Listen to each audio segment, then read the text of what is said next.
Isomo ryo mu gitabo cy'umuhanuzi Izayi.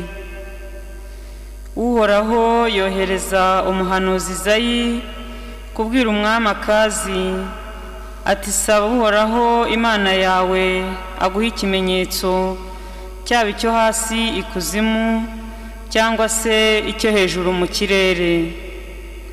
Akazi arasubiza ati, ntacyo nsabye kandi sinshaka no kwinja Uhoraho.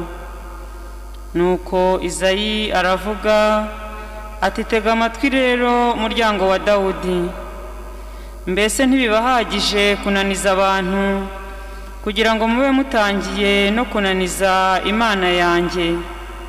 Noneho rero ni Nyagasani ubwe uzabihera ikimenyetso.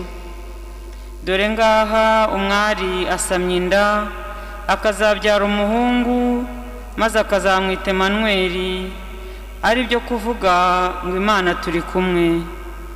Iryo ni ijambo ry'Imana.